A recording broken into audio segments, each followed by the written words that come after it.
Hello and welcome to another episode of Game Theory, the #1 MMA DFS prep show in all of the land. I'm your host, M.O.N.K, aka the Monkmatician, and in this very episode, guys, we've got a huge pay-per-view to talk about. UFC 285, Ciryl Gane against a guy you may have heard of, Jon Jones, maybe the best of all time, possibly. I know the kids are all calling people boats all the time, best of all time. I know that's a thing that is what we say. So that's what I'm going to do, the best of all time.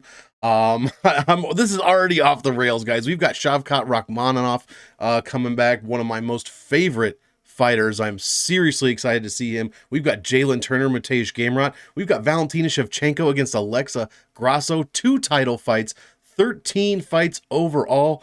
Guys, help me get into it. But first, be sure to check out DFSArmy.com. If you play DFS of any kind, I know football's over, but we've got every other sport pretty much going on. We've got basketball, hockey. They've even got esports going on over there. So be sure to check out DFSArmy.com. Use code M.O.N.K, M-O-N-K. Save yourself some money on a VIP subscription today, and you will not regret it, guys. DFS Army is the place where the players win, not the coaches, guys. The players win over at DFSArmy.com, so be sure to check that out. Use code M.O.N.K, M-O-N-K.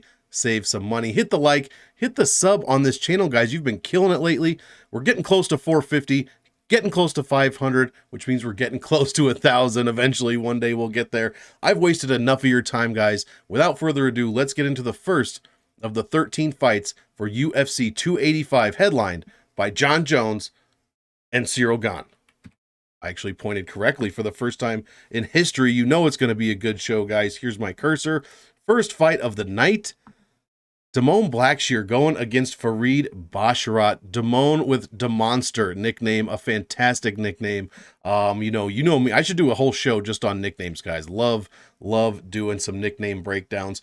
Farid Ferocious Basharat, not too bad. Love some alliteration. Half of the Bash brothers, you've seen Javid Basharat fight 2 or 3 times now in the UFC, has gone to pretty dominant decisions each and every time. We'll see how Farid does. Maybe he can get a finish and score some huge DraftKings points this week. His Dana White Contender Series fight, which is the only stats I have for him, 5.81 points a minute is what he would have put on his opponent. And he would have scored 117.15 in his 15-minute decision. 117 points, guys. He allowed over 15 minutes, 0.88 points a minute. I will be all over Farid Basharat here this week as the newcomer. I liked M.O.N. Blackshear. He showed me a little something against Youssef Zalal in his debut fight. Zalal has a handful of UFC fights. I wouldn't necessarily call him a veteran, but he's not a veteran. You know what I mean? Blackshear only landed 27 strikes, 1 takedown, controlled 25% of the fight. Statistics say he lost that fight, but it was a majority decision draw. Other than that, his strength of schedule is not great, but neither is Farid Basharat's either, to be completely honest. I'm very much looking forward to this one. This is a great fight to start off UFC 285, no doubt. I'm probably picking Farid. I want to say inside the distance, but M.O.N. has 4 losses, never been finished, 17 total fights. So the guy's got a chin. The guy's got some, some longevity as far as making the fights go to decision and not being finished, I should say. So I'm going to pick Farid, but getting that decision or getting that finish might be a little tough here. 9,100 is a decent salary. I think Farid's got him covered everywhere. So I like the salaries here. I don't think anything's too far off. Give me Farid. Even in decision, he should score well. So just I would play Farid in cash or GPPs. Next fight. We got 13 of them. We got to get through them, baby. Jessica Penne, bringing pride, the pride of 40-year-olds everywhere. Jessica Penne, going against Tabitha Baby Shark Ricci. A handful of you are now singing that song in your head. I really apologize. My kids were too old for that, so I don't know shit about Baby Shark. So it's not happening to me. But Jessica Penne, as I said, the pride of 40-year-olds everywhere. 2-3 in her last 5. Lost to Andrade, lost to Danielle Taylor, which is not a great look, but that was way back in 2017. She took 4 years off, came back, beat Lupi Godinez, split decision, beat Karolina Kowalkiewicz, first-round submission, and Karolina Kowalkiewicz has looked pretty decent for the opponents she's fought lately. Lost to Emily Ducote, decent loss there. Ducote, I believe that was her welcome to the UFC fight, if I'm not mistaken. But still, Jessica Penne just couldn't quite get it done. She only scores 2.22 points a minute, 88 per win. Her value per win, though, 11.83 over her last 5. Over her, yeah, that's a different stat. Never mind. She is 550 under her average salary, and the best stat of them all, guys, 2 out of her last 3 fights, she has made the optimal lineup, both as an underdog. 7K, she got a win over Godinez, and 7,900 with that double K win where she scored 107. So I'm expecting something in the middle here if she does get a win. The problem is Tabitha Ricci is no joke, guys. She's 2-1 so far in the UFC. 8,900 this week, has yet to make optimal lineup. And as you know, what's my saying recently? Optimal fighters fight optimally.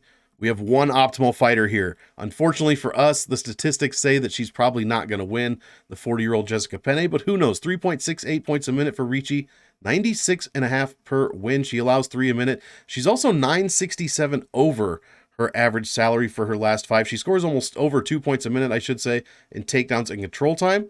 So there's a lot to like about Ricci here. Not so much that average salary number where she's almost 1,000 over her average. Her strength of schedule is not good.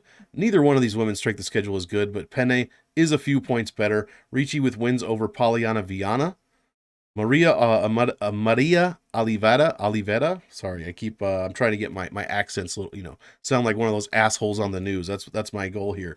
I believe her nickname is Spider Girl, which I don't know how to feel about that, but she got a win over Oliveira and then a loss to Manon Fiorot. As you would expect, nobody's out here beating Manon Fiorot. So I'm probably going to go with Tabitha Ricci. I probably like her for cash.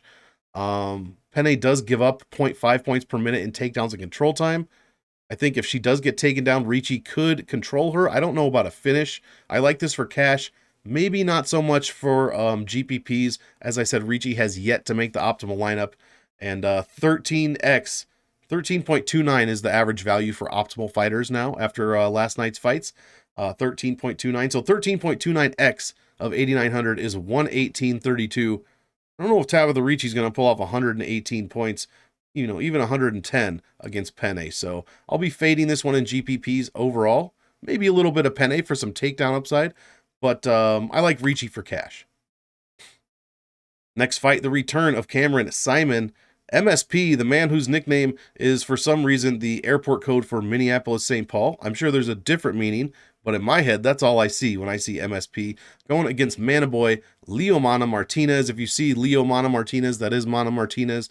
Same guy. I'm sure you could have guessed that from the name. 7,400 for Martinez, the big underdog against Saaiman here, who's making his second appearance in the UFC. Saaiman, 5.15 points against Obi-Wan Shinobi the Pillow in his debut fight. Scored 118 against that very crazily nicknamed man. Almost a 13 value there, which is fantastic. Right what we want for optimal lineup. He did not make it.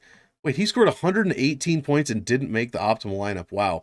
Must have been one hell of a card there towards the end of December. I just can't remember what it was off the top of my head. I think it was a pay-per-view, though. Mana Martinez, 3.57 points per minute. Not terrible. 10th overall on the card. But his points per win, guys, lacks 83.28. He allows more points than he gives up. And when he has lost, he gave up 131.5 to Ronnie Lawrence. Got taken down 6 times, controlled for half the fight. Yeah. Oh, he got knocked down 3 times by Lawrence as well. Holy crap. Lawrence went off on him. Treated that guy like a carnival. Just scoring points from everywhere.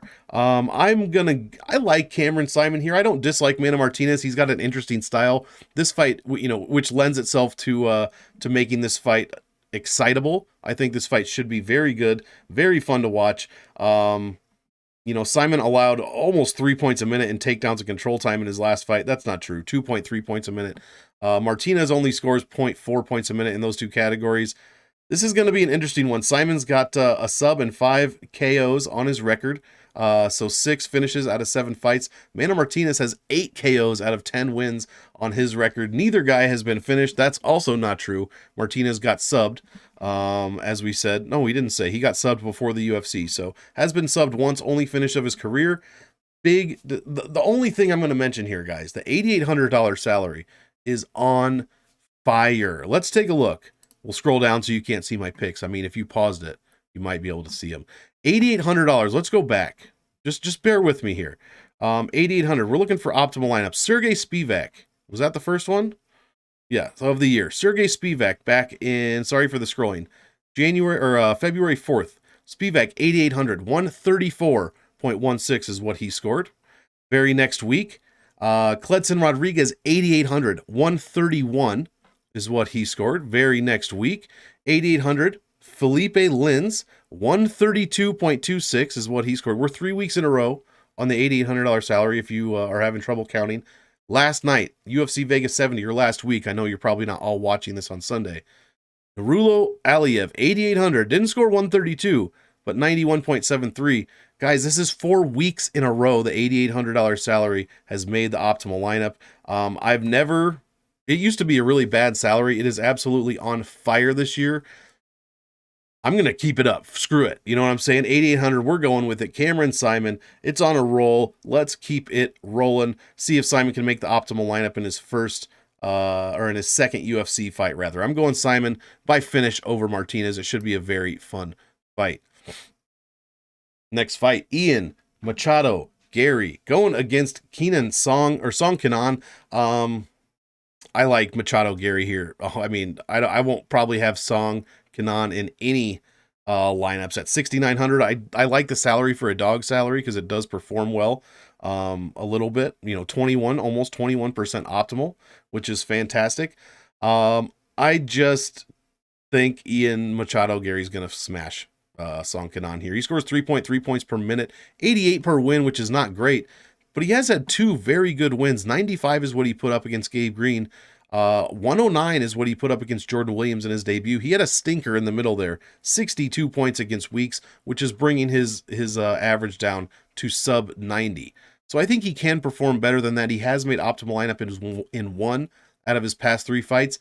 He does seem a bit expensive here, but I honestly think Song Kenan is a good matchup for him. I think Ian Machado Garry comes out here and gets the job done. Really, I really think he's starting to come into his own. I was trying to fade him at the beginning of his UFC career. Obviously, that did not work out as he is 3-0 in the UFC. But I really think he's coming into his own here. Song Kenan lost to Max Griffin, which I never liked to see that. And then Alex Morono. He's beat Hector Aldana, Derek Krantz, and Callan Potter. You might be thinking, who are those guys? You're right. You're right to think that. His strength of schedule, sub 70, so not very good. But Ian Machado Garry is the same strength of schedule, basically virtually identical. Winning 2 of those categories. Here are my projections for the fight. And then the DraftKings visual statistical recap and career finishing percentages. Pardon me. They get finished in about half of their losses, which would be 6 losses all on the Song side. I like Garry here. I love this play for cash. I'm thinking I like it for GPPs as well. There are a lot of top guys in this 93, 91 area, I think, which we already talked about, that I really do like. So it's going to be hard to pick and choose which guys, but Ian Garry will absolutely be in a few of my lineups. And I think he handles Song Kenan pretty convincingly, to be quite honest. So the pick's Garry, and we'll move on. Julian, the bag fumbler, Marquez. Oh, sorry, the Cuban Missile Crisis. My nickname for him is way better. Marc-Andre Barriault is his opponent. Power bar. Fantastic right there. This is the closest line fight on the card according to DraftKings salaries. 8,000 for Marquez, 8,200 for Barriault. We'll start with the favorite, who has made the optimal lineup in one out of his past 5 fights. So he did sneak his way on there. If I had to guess, it would be the Abu Azaitar fight back in 2021, where he scored a knockout just before the final bell and scored 132 points. That would probably be the one where he made the optimal lineup. Barriault, MAB, as some of you call him, 3.62 points per minute. Top 10 number on the card. 104.41 per win over his last 5 fights. Fantastic. You love to see that. He is 3-2 in his last 5, but in the UFC, he is 3-5 total. He gives up 4.64 points a minute. Not good. And 125 per loss is what Barriault gives up. Hernandez scored a gazillion points on him. Wow, literally. He scored 165. Hernandez, no, that's wrong. That's not a first round. I'm dumb. He scored 120, it looks like. And then he lost to Chidi and Njokuani in like the first second, where Chidi put up like 104. So he's given up a ton of points. I don't know how this number, I must not be able to do math right now. He's given up a ton of points, guys. Barriault scores no takedown points in his last 5 fights, none, and barely any in his entire career. But Julian Marquez also scores no takedown points in his last 5. Marquez 3-2 in the UFC, scores only 2.19 points a minute and 88 per win. I'm not really interested in him too much, even in a finish. When he's won by sub, which is all 3 times, is that true? Sub. Wow, he subbed Stewart, subbed Patolo, and subbed Sam the Great Alvey. 88.09 points is all he's scoring. Lost to Gregory Rodriguez. He got smashed. And then lost to Alessio Di Chirico. Projections. I keep skipping over these. I'll try to remember to show them for every fight. But at least, so you guys can pause it and check it out, even if I'm not talking about it. I'll try to be better about that. Who do I like here? No one. I don't like this fight for DraftKings. I don't like, really, I don't dislike either of these fighters. I'm not rooting for either of these fighters. Marquez comes off as a bit of a corny guy to me, but that's no reason for me to root for or against him. I'll take Barriault, I guess, for the DraftKings upside, because Marquez really is not showing any DraftKings upside here in these stats. 2 points a minute, 88 per win. Whereas Barriault has had his moments. 104, obviously that number is inflated by that 132 he put up against Abu Izatar. So we are inflated there. Maybe I should just fade this fight. I'm trying to figure out who to play. I don't like it for cash. I don't like it for GPPs. If I have to choose a side for GPPs, I'll take the guy with the supposed bigger, larger, what am I going to say next?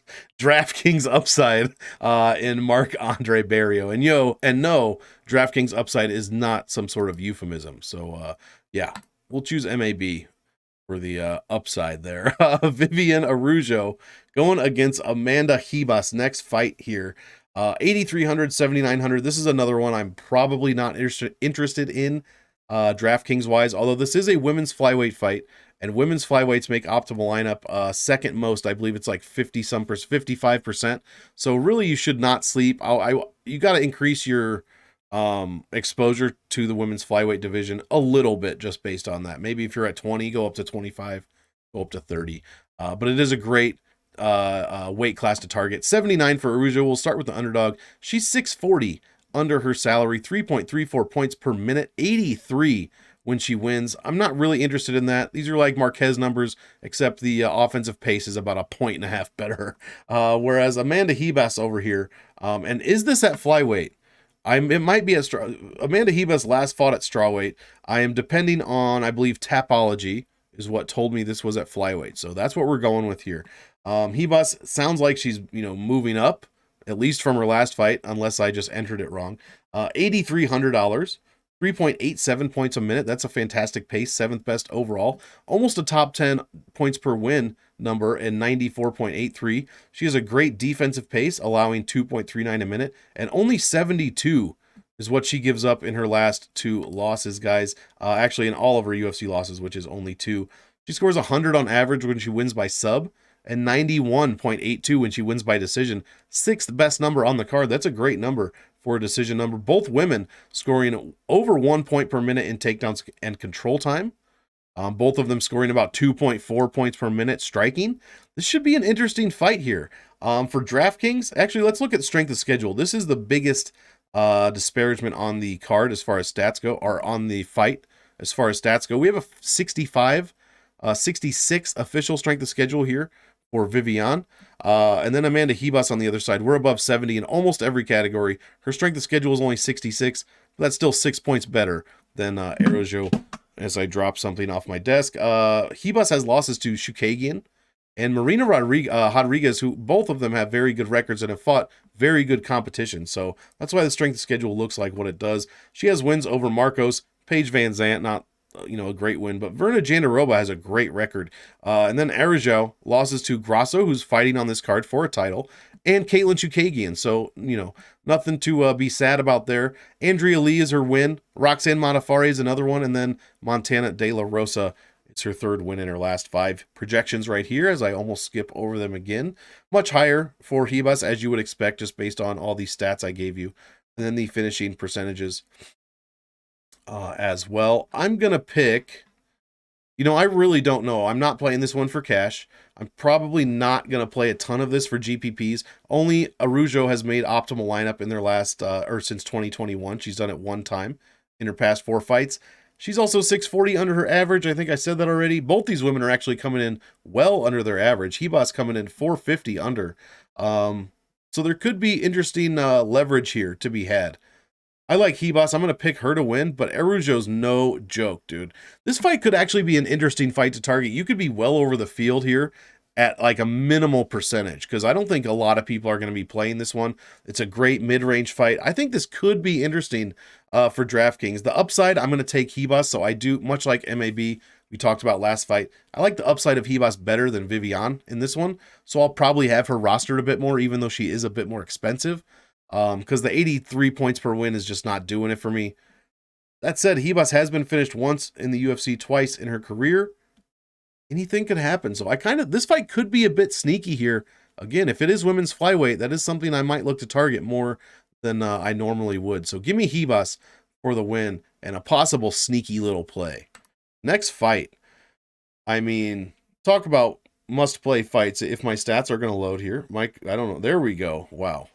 I just restarted this thing, so I don't know what's going on. I've been having memory issues lately. I think I might have to add a little bit, if we're completely honest. Anyways, this is not Monk's Tech Hour.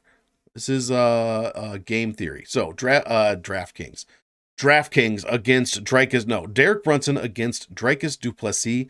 This is a fantastic fight to target, guys. We have top 5 numbers in tons of categories. Middleweight fight here. Brunson's only 7,500 coming off of that devastating loss to Jared Cannonier, but before that he had won at least 4 in a row. He's 4-1 in his last 5. 7,500 this week, has made optimal in 2 out of his past 3 fights, I should say. Du Plessis is the same thing. Both guys making optimal 2/3, 2 out of their past 3 fights. We'll just say that. Brunson, though, let's stick with him. 240 under his average salary for his last 5. So he has been coming in as a dog, and he's been winning tons of fights as a dog, is what that tells me. 4.63 points a minute is what he's scoring. 109 per win over his last 4 wins. He's only giving up 1.83 points a minute, and when he lost to Cannonier, he gave up 98. He did not give up 100, which is fantastic when he's the dog, because he's coming in and these guys are 87, 88, 8900, scoring less than 100 points. He's not giving up optimal fighters. So average value per win, best on the card for Brunson, 16.18. I don't know if I've ever seen a number that high, to be completely honest. There's a ton of upside for Derek Brunson here. However, he is 10 years and 10 days older than his opponent. He is almost 40 years old. That could play an issue here. The guy scores 2.05 points per minute in takedowns and control time, while scoring almost 2.5 on the feet as well. That does not include his knockdown points. He has an 80% takedown defense. Fantastic ranking on the card based on some very rudimentary stats. Controls 94.2% of all grappling time he's involved in over his last 5 fights. 94.2%? I was not expecting that. Derek Brunson, fantastic strength of schedule as well. 74.5 overall. I mean, we're well over the 70s here, which is what you want to be at for strength of schedule. Not mad at that. As we said, lost to Jared Cannonier in what was to be, that was a fight for to see who's going to be the #1 contender, I believe. Cannonier went on to lose against Izzy in pretty easy fashion. Smashed Darren Till. Smashed Kevin Holland, where he scored 144 against Kevin Holland. Smashed Edmund Shabazian, in which he scored 109. And he beat up on Ian Heinisch, the lowest of his scores in his last 5 fights, 80.56. Other than that, he's been well over 100. That 144 is a crazy, crazy number. Projections right here. And we will go back up and talk about du Plessis, but I've already been scrolling down, so I'm not going to stop now. In fact, let's do it right now. Du Plessis, 8,700. As I said, also made optimal 2 out of his last 3 fights. Scores 5 points per minute in the UFC and 105, almost 106 per win. He's only 350 over his average salary with an average value per win of 12.53, a fantastic number. When you compare it to 16, it's not that fantastic, but it is good enough for 5th overall on the card. Only gives up 2.09 points per minute, so neither of these guys giving up a ton of pace defensively. This salary of 8,700 has a win rate of 74 and makes optimal almost 31% of the time it's played. When Du Plessis won by KO, 109. By sub, 125.5. And by decision, only 79.5. But he does score 1.5 points per minute in takedowns and control time, almost 3 points a minute in striking, and half a point per minute just in knockdowns. His power index is 8th best on the card. That should be noted. Derek Brunson has not been knocked down, however, in his past 5 fights. Let's see. We have a 50% takedown defense here for Dricus Du Plessis. This is the number that you really need to think about, because in my opinion, Derek Brunson's path to victory is to not stand and bang at 39 years old with Dricus Du Plessis, who has put away 3 of 4 of his UFC opponents. I would not advise that. So Brunson should be should play it smart and go for just takedowns here, as that seems to be his game. I mean, he's landed 6, 12, and 6 more, 18 takedowns in his past 5 fights, guys, has Derek Brunson. I don't think the game plan is going to change much. He's going to try to take care of that, or take advantage of that 50% takedown defense from Dricus Du Plessis. Dricus has got to be able to stuff these takedowns, guys. That said, Dricus does control 76.5% of the grappling time he's involved in, but we're going to see if Derek Brunson's on a different level. Strength of schedule, not quite as good. It is comparable to Derek Brunson, but about 1.5 points lower at 73, with wins over Till, Tavares, Trevin Giles, and Marcus Perez. We already looked at all that. I love this fight for DraftKings. I think this is a must target. I don't even mind a dog shot on Derek Brunson. Me personally, I'm going to be on the Du Plessis side. I think he gets his 5th UFC win with no losses. 8,700, I think it is possible that the winner of this fight has a good chance of making the optimal lineup. So I will be targeting this fight. The DraftKings numbers are off the charts, and as we say, optimal fighters fight optimally. Both men appear to be optimal fighters. So take your pick. I wouldn't be mad at either one, and for that reason, I'm going to have a lot of this fight. Next fight, guys. We're almost on the main card. I believe this is the prelim headliner. The return of Cody Garbrandt after a year and some months against Trevin Jones. This is the fight in which Cody Garbrandt will move up in weight to bantamweight to 135, and he's going to take that glass chin and move it up a weight class where the guys are stronger. I don't really know. Maybe in his mind he thought the weight cut was hurting his chin. I mean, he's got the worst chin index on the card, 1.75. That may not sound like a big number. It's a big effing number, guys. It is very bad.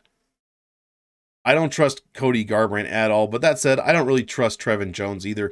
Garbrandt has terrible DraftKings numbers in his past 5. 1.81 per minute. 87 is what he put up in his win over a Sunsao, that ridiculous duck squat right hook that he landed at the end of the first or second round. I don't remember. I believe it was the first round. Let's just go look. Second round. He is 160 over his average salary, so you are paying up by the guy who's been KO'd 3 times in his past 4 fights, I should say. Is that true? Is it 4? No, he went to decision with Font. But yeah, does not do anything except really strike. He has gone for takedowns and control time. Less than half a point per minute in those 2 categories. It's about the same as Trevin Jones. Trevin Jones, I mean, all these numbers are green, but they're not good. This whole fight sucks for DraftKings. 2.09 points a minute is all Trevin Jones scores, and he gets outscored by 1.5 points. Garbrandt's been getting outscored by 2 points a minute, should be noted. 94.38 per win is what Jones has scored in his 1 UFC win in his past 5 against Mario Batista. So that is a good win. Losses to Rakhmonov, Javid Basharat, and Hayoni Barcelos, 3 in a row. Safe to say, if he loses to Cody Garbrandt, Trevin Jones is probably no longer contracted by the UFC. It would be safe to say. Let's see. I would literally play 0% of this fight if it wasn't for Cody's chin. I mean, he got smashed by France, smashed by Font, smashed by Munoz, and killed by Dillashaw. I really don't like this fight, guys. I really don't. Here are these numbers you can take a look at. Finishes and wins. 100% of their losses or other wins in the UFC have been finishes. That is quite interesting. 57% of their losses in the UFC have been finishes. Obviously, I'm probably leaning Trevin Jones here. I don't like that I'm leaning Trevin Jones because I don't trust him. I don't like him for DraftKings. But if he KOs Cody Garbrandt, Garbrandt's on average given up like almost 119 per loss over his past 4 losses. In his career, it's 114 overall, 115 almost. So give me some Trevin Jones, bud, for against Glassjaw Cody Garbrandt. I'm going to be playing Trevin Jones, and we get him at an underdog. 7,700 is also a great salary to play. It has not made optimal in a little bit, and it really, really needs to. When's the last time it made optimal? Actually, sorry, you're going to go on this road with me. Blanchfield made it a couple weeks ago. Other than that, I think it's been pretty slow going. One of the Bonfim brothers made it, and then Strickland. So it has made it 3 times on 3 cards here. We don't mind that, I suppose. But let's get a 4th time. I like Trevin Jones here. The only problem is he is coming in on short notice. Garbrandt was supposed to fight Julio Arce. So I don't like that for Jones. Garbrandt this could be a setup for Garbrandt, honestly. And it could be Garbrandt gets knocked the F out again. Case closed. So I don't mind either side of this one. I don't know how much exposure I'm going to get to it. I hate that I have to play this fight, but Cody Garbrandt is apparently making me have to play this one. So both suck for DraftKings, but both suck like for their opponent. Both are good for their opponents for DraftKings, if that makes sense.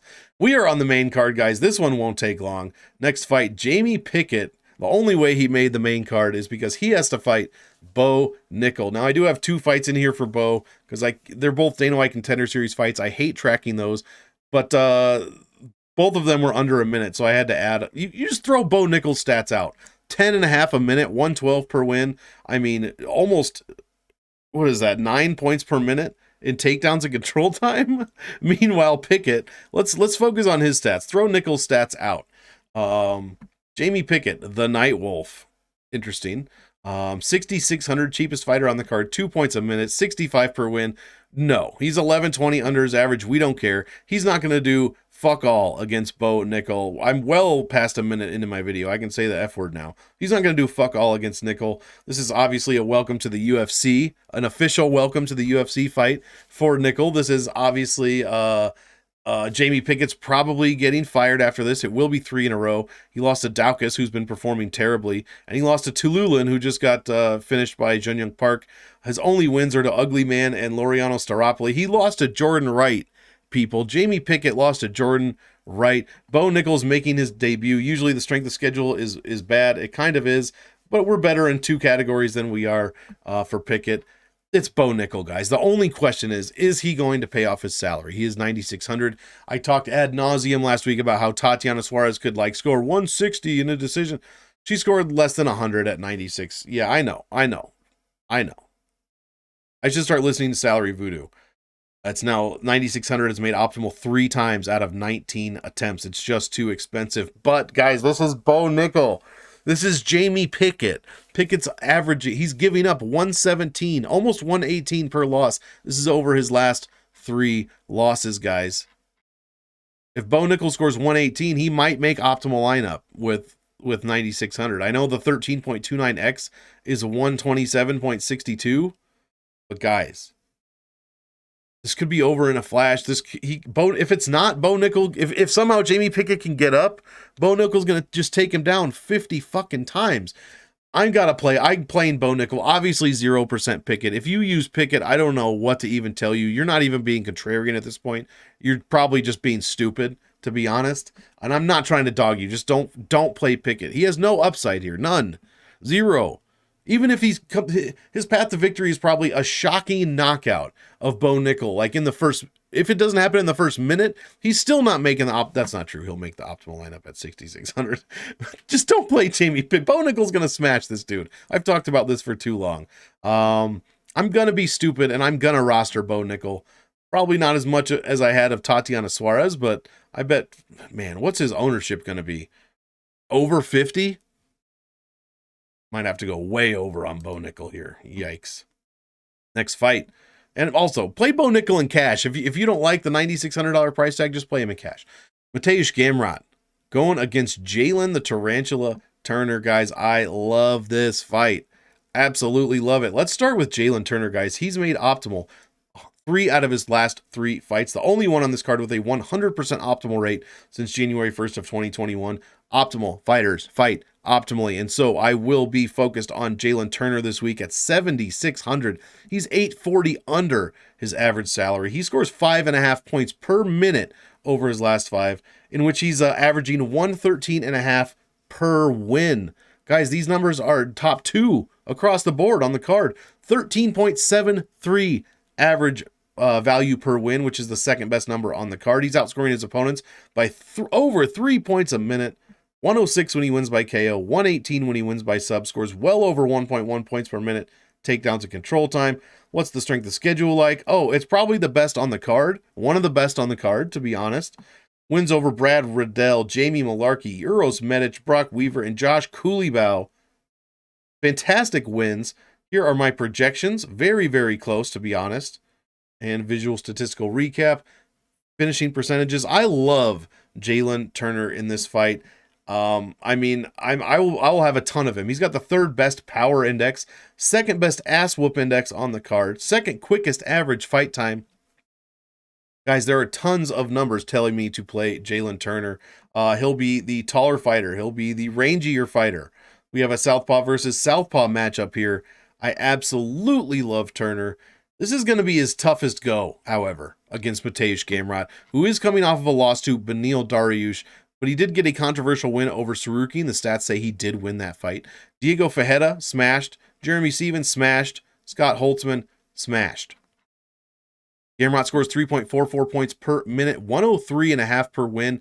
He outscores his opponents by 1.4 points a minute, and he is only 160 over his average salary. His ceiling numbers are nowhere near Jalen Turner's, but he's only 8,600 this week, and he has made optimal in 2 out of his last 5 fights. So a couple more times it's taken him to make it, but he is 40% optimal, guys. Again, optimal fighters fight optimally.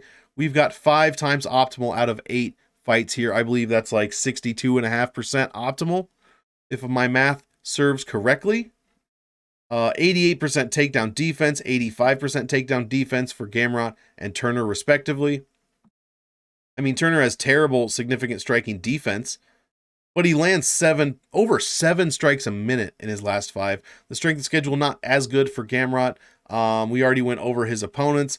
I love this fight for DraftKings. The upside is way higher for Jalen Turner, and he's a dog. This seems to be a theme this week. We've got 2 or 3 very good matchups in which both guys are making optimal. Both guys are scoring very well, but the dog is the one that has the more consistent DraftKings upside, and that's where we're going to go with this one as well. I might be on an island here. I hope Turner's exposure or ownership is like in the 20s, honestly.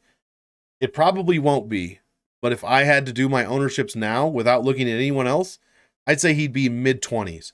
So I'm going to go way over that. I'll probably go over the Gamrot as well, but the upside for Turner is just too good. That 100% optimal rate. He's the only fighter on the card that has a 100% optimal rate since 2021. Give me Jalen Turner, but give me this fight as a whole to target. I absolutely love it. It should be a banger. Next fight, guys. Shavkat Rakhmonov. It is time. One of my favorite him and Jailton Almeida are probably 2 of my favorite fighters on the entire roster. Going against Jeff Neal. I don't have to tell you about how Rakhmonov trained a falcon himself to go and kill the giant animal that he now wears on his head, because I'm sure you've heard that story before. I don't have to tell you that he said his favorite animal is horse, and his favorite dish is something that includes horse meat. This dude is eating his favorite animal. I don't have to tell you that. You already know that. What is Jeff Neal going to do here? Hands of Steel, Jeff Neal. What's he going to do here? Absolutely fucking nothing. Neal is 7K, 2.89 points a minute, 97 points per win. Those are great numbers. 11.78 average value per win is a fantastic number. Top 10 on the card. Scores just as many points as his opponents do. He is $1,440, almost $1,500 under his average salary is Jeff Neal. He scores hardly any takedown and control time points, much more of a stand and bang type guy. His strength of schedule is not as good as Shavkat's. He does have very good wins, though. Very good strength of schedule for both guys. Mike Perry, Santiago Ponzinibbio, and Vicente Luque just in his last 5. Lost to Neal Magny, close fight, and lost another close fight to Stephen Wonderboy Thompson, who just looked fantastic against whoever he fought that I can't think of. Kevin Holland, I bet. I bet it probably was. Here are my projections. And some other stuff. Now, let's talk about Shavkat. $9,200, has made optimal in 2 out of his past 3 fights. That would have been against Neal Magny and Carlston Harris. He did not make it against Michel Prazeres.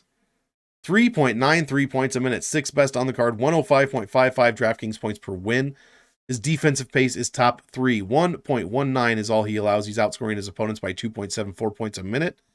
He's only over his average salary by 4.25 or 4.25, and his average value per win is almost 12, 11.75. Scored 112 per knockout, 103 per sub. All 4 of his fights have been finishes. 16-0 professionally, 1.75 points per minute in takedowns and control time. Guys, he's controlled 78% of the grappling time he's involved in, and he spent 70% of his fight time fighting inside the distance. His strength of schedule is one of the best on the card, despite only having 4 UFC fights. As I said, you all know the wins. He scored 112 against Harris, 111 against Magny, and almost 100 points against Michel Prazeres. Beat Alex Oliveira at the dog salary, scored 100 points there at his welcome to the UFC fight. I will be all over Shavkat Rakhmonov this week. I don't think Jeff Neal can do anything. This should be an easy takedown control time fest for Shavkat. I think he can finish the fight whenever he wants based on history. That probably happens in the 2nd round. Jeff Neal has been finished, actually not in his last 5. Let's see here. Never been finished in the UFC, Jeff Neal. Never been finished. Now he's fighting a killer. Shavkat. I think he gets his first finish loss here, Jeff Neal. I think Shavkat rolls. Love Rakhmonov at $9,200. I will have a ton of him in my lineups. Again, optimal fighters fight optimally 2 out of 3 times he has been optimal. Let's make it 3 out of 4. I mean, I'm hoping for a takedown and control fest here against Jeff Neal. Jeff Neal doesn't allow a ton of takedowns and control time. His takedown defense is 78.5. He's fought Luque, got a win there. He stuffed a few takedowns, I believe. Takedown defense 0, or maybe he didn't actually. We'll have to look at that. Takedown defense against Ponzi was 75%, 80% against Magny, and then nothing the rest of the time. So he's going to have his hands full with Shavkat. I am so excited to watch this fight. The pick is easily Shavkat, and I'm hoping he makes the optimal lineup. 13.29 value, or 13.29x on 9,200 is 122.31. I think he can get close to that, to be honest. I'm hoping for his best performance here. Next fight, the co-main event and first title fight on the card. Valentina Shevchenko going against Alexa Grasso. Women's flyweight belt on the line. Again, you got to target women's flyweights. They make optimal lineup at a crazy high rate. Let's start with Grasso. 4-1 in her last 5, 6,800 is all her salary is in this championship belt. She is, or championship fight, 1,600 under her average salary. 3 points a minute, 92 per win. That's okay. Nothing really I'm going to look forward to as far as DraftKings goes. She gets outscored rather, by 0.1 points per minute and gives up almost 100 points in her last UFC loss to Carla Esparza, former champion. Doesn't do much as far as takedowns and control time, but she gives up almost 1 point a minute in those 2 categories. And now you're fighting Valentina Shevchenko, guys. Valentina, 4.15 points a minute, 116 per win. There's a lot of controversy as if she even won this fight against Taila Santos. The stats say she did, just barely, but this is a positive number, meaning the stats say she won the fight. Other than that, she smashed Murphy, smashed Andrade 138, smashed Jennifer Maia 134, and even beat up Chookagian, finished Caitlin Chookagian, scoring 85 points. Guys, she's been, 116 per win is her average. That's the best number on the entire card over someone's last 5 fights. Outscoring her opponent by 2.5 points a minute, 12.65 average value. Check this out. Shevchenko is actually $140 cheaper than her average salary over her last 5 fights. You got to roster Shevchenko here, guys. I mean, she's only made optimal lineup in 1 out of her past 3. Same with Alexa Grasso. I think you have to target this fight. I probably am not picking Grasso in many of my lineups. I don't think she's Taila Santos. She does not have that kind of ground game. I like Shevchenko here, however she wants to get it done. I think she can finish the fight as well. Grasso has never... She has been finished once in the UFC by submission, but no times in her last 5 fights has she been finished by or at all. She only has one. I sound like freaking Porky Pig right there. She only has 1 loss, as we said, to Carlos Esparza, and that was a majority decision loss. So very close. As you can see, projections much higher for Valentina Shevchenko, as one would expect. I'm picking Shevchenko.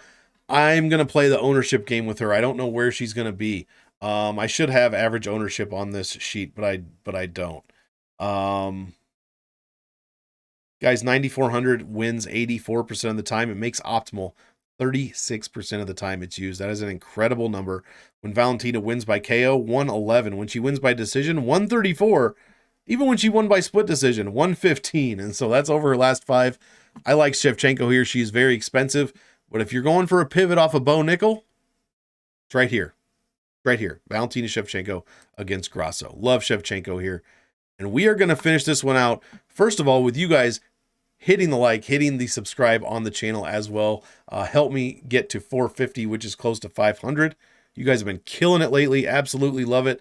And yeah, DFSArmy.com. Use code MONK. Save yourself some money on a VIP package today. We've got the return of Jon Bones Jones going against Ciryl Gane. This is a banger, and I really don't know where I sit on this one. 8,400 for Jones, 78 for Gane. The stats say to fade it. Jones over his last 5, not good. 2.7 points a minute, 16th best overall on the card. 89.2 points per win over 4 wins.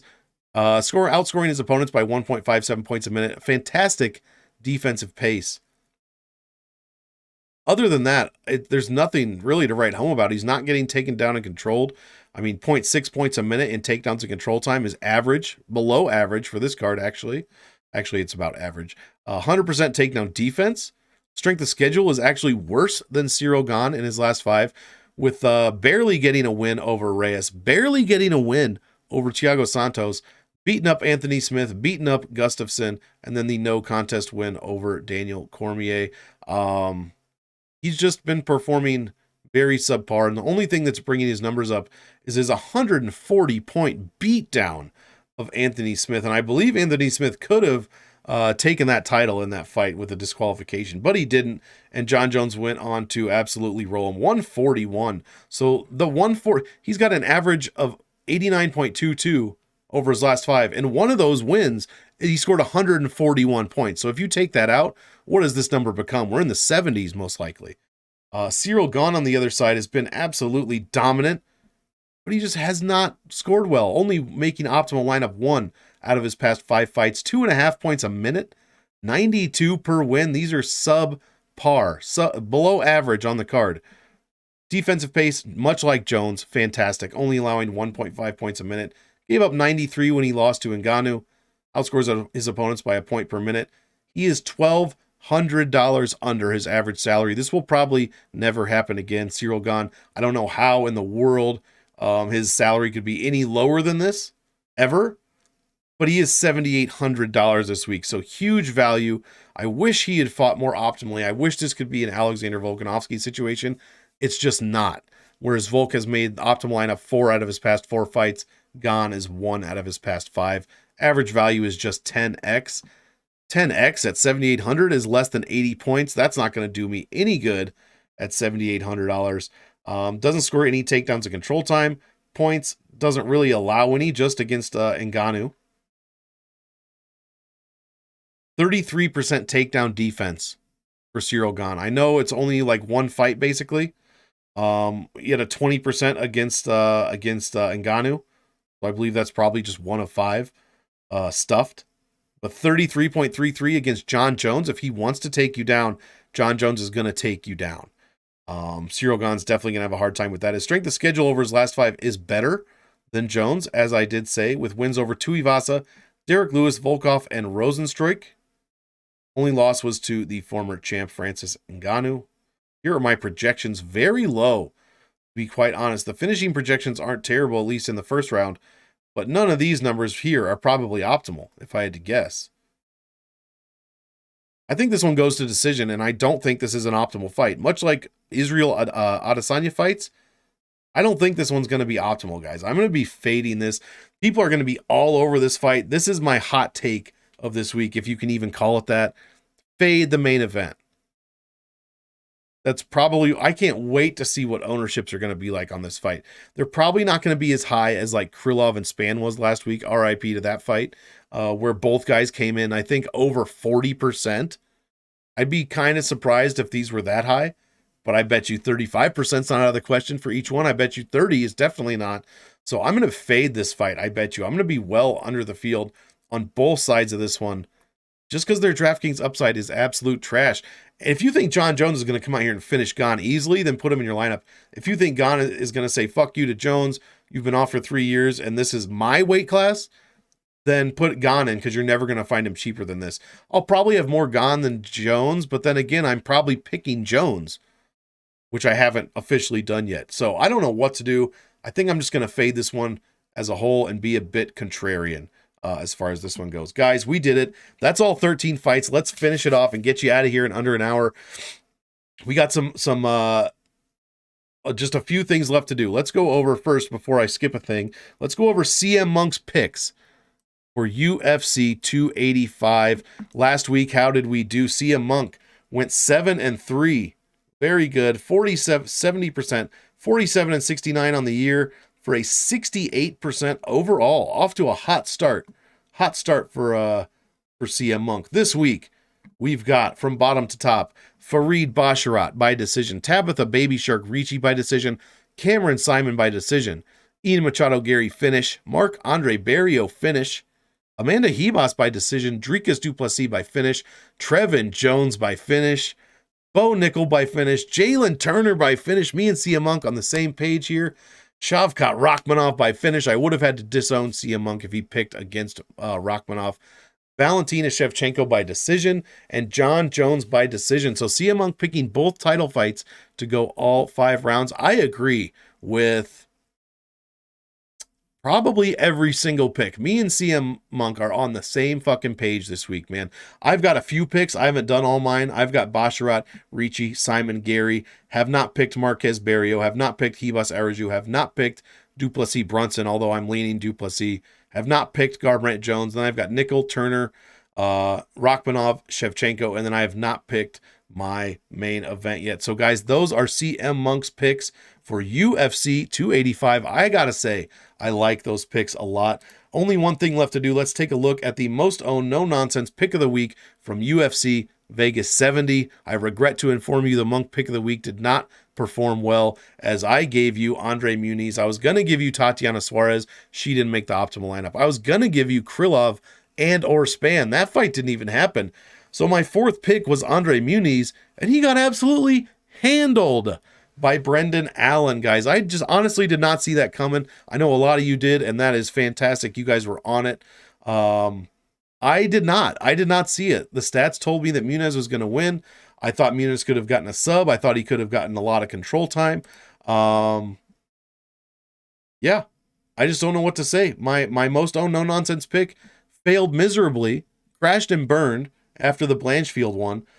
But let's take that negative energy, turn it around, and mix it into some positive energy. Put it back out there. My most owned no-nonsense pick of the week, the Monk pick of the week for UFC 285, I'm sure you could probably guess, is going to be, no, it's not Bo Nickal, Shavkat Rakhmonov, guys. I don't see a way that Shavkat loses this fight. I think he finishes Neal. I think he's absolutely dominant. I am so excited to see him fight again. So excited to see him move to 17-0. He's only $9,200 this week. I believe that is the fourth highest salary. So he's not first, second, or third highest. 4th highest salary on the card. Put Rakhmonov in your lineup. 2 out of 3 times optimal. The Monk pick of the week. UFC 285, my guy with the animal on his head, Shavkat Rakhmonov. You'd be a fool to pick against him. And that's why we got the green hat. The green hat going this week, baby, for UFC 285 pay-per-view week. Green means money, and that's how we're going with this one, guys. Had to bust out the money hat on UFC 285. We've got John Jones, the return. We've got him going against Gane. My guy Shavkat is fighting. We've got Valentina and Alexa Grasso, Jalen Turner, Bo Nickal, Cody Garbrandt's chin. I mean, come on, guys. Garry. We've got one of the Bash brothers debuting on the card. Whew, the last 2 weeks have been rough as far as fights go. This week is the opposite. I am looking very much forward. That was not a good sentence. I am very much looking forward to this fight card, UFC 285. Very excited to get Game Theory out on Sunday. Thank you, DraftKings, for putting salaries out. And guys, I don't know what else to say. I've been trying to have my excitement's been up for this whole fight, for this whole card, for this whole video. I just cannot wait for Saturday. Be sure to check me out on the DFS Army Kill Shot podcast Wednesday afternoons, probably Wednesday nights. I believe we post it now. DFSArmy.com. Use code M.O.N.K. Save yourself some money on a VIP package today. That is M.O.N.K. Code M.O.N.K. DFSArmy.com. Check me out on the Pub Sports radio show on Wednesday, where we'll give you a bunch of lineups with me, Wheezy, Gordo, and DFS by the numbers. And then Friday, me and Lou, the return of Happy Hour, guys. So much good stuff this week for UFC 285. Don't miss a minute. There's only one thing left to do, guys. As usual, I want all of you to enjoy the fights. So, enjoy. And we will see you on the next one.